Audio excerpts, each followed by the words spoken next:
안녕하세요. 영화를 다소 삐딱한 시선으로 보는 삐딱한 M군입니다. 오늘 제가 삐딱하게 볼 영화는 암살, 도둑들, 전우치 등을 연출한 최동훈 감독의 외계인입니다.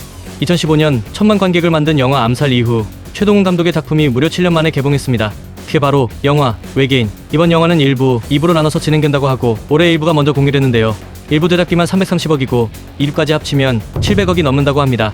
암튼 이 영화 김우빈, 류준열, 김태리, 소지섭, 염정아 등 어마어마한 캐스팅을 자랑하며 화려하게 개봉했는데 총 관객 수가 153만 명, 수익분 기점이 730만 명인데 153만 명? 천만 영화를 두 편이나 만든 최동훈 감독의 영화가 어쩌다 이런 결과를 맞이한 건지 궁금하지 않을 수가 없어서 영화를 봤는데 그래도 카터랑 서울대작전보단 500배 재미있었는데 뭔가 부족했단 말이죠. 그래서 뭐가 마음에 들지 않았는지 정리해봤습니다. 첫 번째, 스토리 대운동시대. 외계인들은 아주 오랜 세월 동안 죄수들을 여러 시간대에 가둬놓았다. 라는 김태리의 나레이션으로 시작되는 이 영화. 2022년 현재엔 가드와 썬더라는 외계인이 인간의 몸에 가두어진 외계인 죄수를 관리하며 지구에 살고 있습니다. 한편 630년 전 고려에선 도사 무르기 천둥을 쏘는 여자 양과 엄청난 현상금이 걸린 신검을 차지하기 위해 고군분투하죠. 이렇게 이 영화는 인간 속에 수감된 외계인 죄수를 쫓는 가드가 사는 2022년과 신검을 차지하려는 도사들이 사는 1391년 고려 말의 이야기가 동시에 진행됩니다. 사실 시공간을 넘나드는 영화는 이미 우리에겐 너무나도 익숙합니다.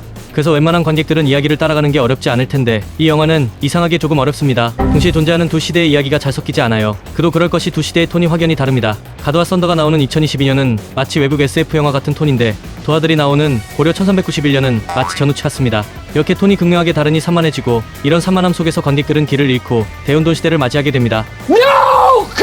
마치 중국집 가서 짬짜면을 시켰는데 짬뽕과 짜장면이 비빔밥처럼 섞여서 나온 느낌이랄까요? 영화가 전체적으로 몰입감도 좋고 소재나 설정 가치도 좋은데 흘러가는 이야기가 따로 국밥처럼 노니 조금 아쉽다는 생각이 듭니다. 두 번째, 한국판 어벤져스?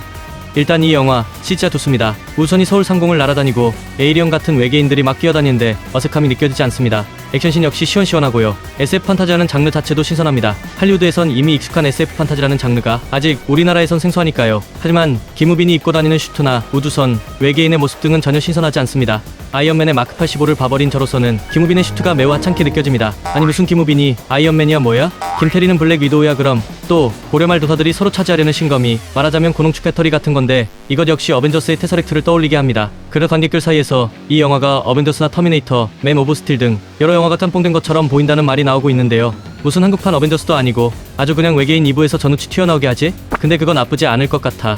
세 번째, SF 장르의 한계?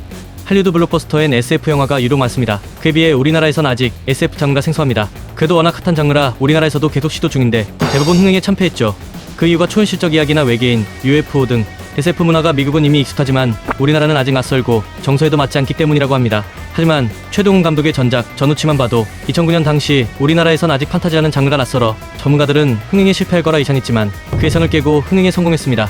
그렇게만 보면 정서에 맞지 않아 흥행에 실패하는 건 아닌 것 같은데 말입니다. 아무튼 이 영화 우리나라 SF 장르의 한계를 뛰어넘었다기보다는 한계를 여과 없이 잘 보여줬다고 생각합니다. 이 영화도 흥행에 실패한 다른 영화들과 마찬가지로 SF 장르에 대한 지식이나 이해도가 너무 부족합니다. 깊이가 너무 얕고 캐릭터 서사도 덜 풀렸어요. 그래도 최동훈 감독이니까 천만 감독이니까 한계를 극복하고 색다른 SF 영화를 보여줄 거라 기대했는데 이런 수박 겉핥기식의 영화라니. 아니야, 이건 수박을 할지도 못했어. 수박 맛도 모른 채 끝났어요. 근데 2부가 남았다니. 그래도 보고 싶다면 말했듯이 CG나 액션씬은 나쁘지 않습니다. 배우들의 연기를 보는 것도 쏠쏠하고요. 특히 오랜만에 스크린에서 김우빈을 보게 돼 무척 반가웠습니다. 그래서 영화 보며 머리 쓰는 거 싫어하고 잔인하고 어두운 영화 싫어하고 가벼운 팝콘 무비를 좋아하고 평소에 최동훈 감독을 좋아하고 류준열이나 김태리, 김우빈을 좋아하면 재밌게 보실 수 있을 것 같습니다. 영화 외계인을 본 삐딱한 M군의 결론. 조치투나 찍어라!